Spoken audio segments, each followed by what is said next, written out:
Rehabilitation కూడా యుద్ధ ప్రాతిపదికంగా data driven మోడల్లో చేయమని ఆయన ఆదేశాలు జారీ చేశారు. కావాల్సిన ఏర్పాట్లు కూడా ప్రభుత్వం చేసింది. ఇక్కడ ప్రజలు నేను ఒక విషయం కోరాలనుకుంటున్నాను. దయచేసి అందరూ మీ ఇంట్లో ఉండండి. రెండోది బీచెస్ కానీ లో లయింగ్ ఏరియాస్కి దయచేసి వెళ్ళొద్దండి. అధికారులు చెప్పింది తూచా తప్పకుండా పాటించండి. ఎందుకంటే ఇది చాలా ఇప్పుడు ఉన్న సమాచారం మేరకు 100 కిలోమీటర్ల వేగంగా వస్తుంది కనుక అందరం జాగ్రత్తలు తీసుకోకపోతే మళ్ళీ ఇబ్బంది పడతాం. ఇప్పటికీ మీడియా మిత్రులు మీరు కూడా కవరేజ్ చేస్తున్నారు. మీరు కూడా ప్రజల్లో చైతన్యం తీసుకొచ్చే విధంగా మీరు కూడా న్యూస్ ఆర్టికల్స్ చేస్తున్నారు. నేను మానిటర్ చేస్తున్నాం. పాజిటివ్గా బిల్డ్ చేస్తున్నారు. సో ప్రజలు కూడా ఏంటంటే అడ్వైజరీ టైం టు టైం తీసుకుని అది పాటించాలి మేము కోరుతున్నాం. ఈ టైం బయటికి వెళ్తాం కరెక్ట్ కాదు.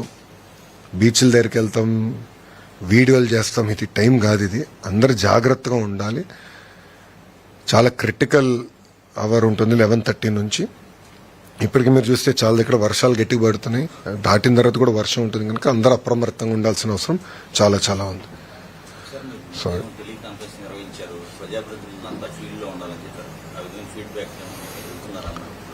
ఇప్పుడు పొద్దున గౌరవ హోంమంత్రి గారు మేము ఇద్దరం కలిసి అందరితో ఎమ్మెల్యేలతో, ప్రజాప్రతినిధులు, ఎమ్మెల్యేలతో, ఎంపీలతో కూడా మాట్లాడాం. వాళ్ళ దగ్గర నుంచి కూడా ఫీడ్బ్యాక్ తీసుకున్నాం. ఎక్కడెక్కడ ప్రాబ్లం ఉంది.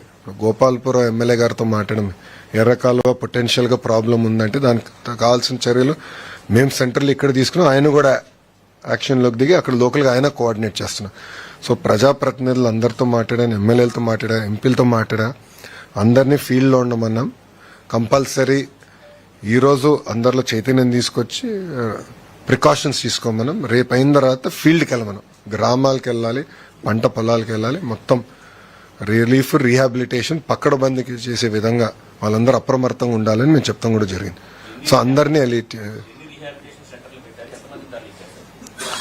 మీరు చూస్తే ఇప్పటికీ సెంటర్స్ వచ్చేయగల, నేను చెప్పాను మళ్ళీ రిపీట్ చేస్తాను, ఇవాక్యుయేషన్ వచ్చేయగల ఏంటంటే 1238 గ్రామాల్లో ప్రోయాక్టివ్గా అక్కడ హై రిస్క్